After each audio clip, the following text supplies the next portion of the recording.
We hear often in the financial world about an average rate of return, and I want to show you what that means and why it's not that important.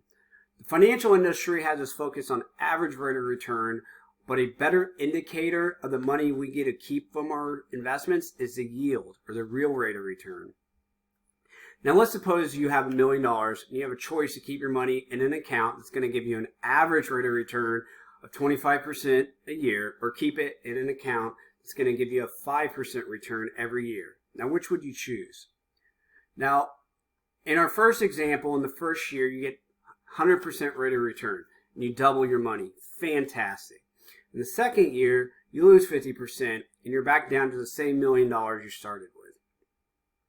However, in year 3 you've got another great year and you're back to $2 million. Unfortunately, in year 4 you lose another 50%. So what's happened in that time frame? You've got no gain on your money. And if you're paying a 1% advisor fee, in year 1 and 3 you'll pay about $20,000 each year.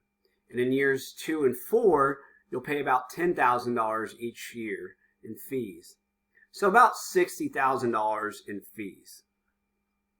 And not only that, those fees reduce the money in your account, so when the market does go back, you don't have as much money in there to gain. And not only that, you might have some fees in some mutual funds or some other investments, and you're losing value due to time value of money. So you're losing value in 3 ways. Now I'm telling you this because a financial advisor is going to tell you what a great job you've done, and you're going to like the 25% average rate of return. Even though the average rate of return was 25%, the real rate of return is 0, or it could be negative. Now this is some of that fuzzy math that allows Wall Street to legitimately, legally, and mathematically show you how you have a 25% average return, but yet you still lose money. And frankly, it doesn't work. And this fuzzy math convinces you to invest with them and to keep your money with them. Now, in our example, the account that got a 5% rate of return outperforms the account that got a 25% return. And the average rate of return will always be higher than the real rate of return because it does not show the impact losses have. Now you may think our example of 100% return and 50% losses could never happen, but take a look at this. This is the S&P 500. Stock market crash of 29 dropped almost 89%. Stock market crash of 1969 dropped about 69%. From December of 96 to March of 2000, it went up almost 100%, just to lose 50% between 2000 and 2002. Then in 2002, it shot up again for a 100% gain by 2007 and lose over 50% by 2009. And it skyrocketed from 2009 until 2022. And now we're seeing a lot of big losses in the market.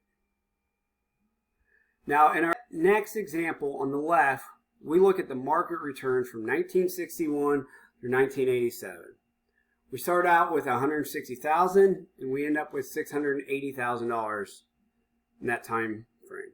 The average return is 6.67%. Now on the right, we start out with $160,000, but we end up with over $914,000. And the average rate of return is the same. So why the difference? Again, it's because of losses. A 20% loss has a much larger impact on your investments than a 20% paper gain. Now, has anyone ever talked to you about the sequence of returns risk? This is a risk in retirement that few advisors address with their clients. And it's basically just the order in which your returns happen. The industry focuses on accumulation, but accumulated assets don't pay our bills. Cash flow pays our bills. So how do we turn assets into cash flow when taxes, inflation, and the market destroy the value of our accumulated assets. Now, in our example, we take a look at what happens to $1 million in a taxable retirement account. Now, we're using the stock market returns from 2000 through 2020. In the example, we're taking out $75,000 a year, which is going to give us about $61,000 a year to live on. Now, in the scenario on the left, we run out of money about midway through year 10 because the market destroyed our retirement in the first couple of years. Now, on the right, we've got the same returns, just in a reversed order. And we still have money in our account 20 years later. Again, the average rate of return is the same during the 20-year time period. The only difference is when the timing of the losses occur. So do you want your retirement based solely off of whether or not the market cooperates with what you want? So the next time you hear an advisor or some TV personality talking about the average rate of return, telling you it's okay, you're in it for the long haul, that's an immediate red flag for you to know what they are talking about is meaningless. Now, we want to know what the real rate of returns are. We want some guarantees and certainty in our retirement. We want to preserve some wealth for retirement. I invite you to reach out to me and learn more about other financial topics, but also how can you get guarantees, tax-free use of money, and learn about the infinite banking strategy.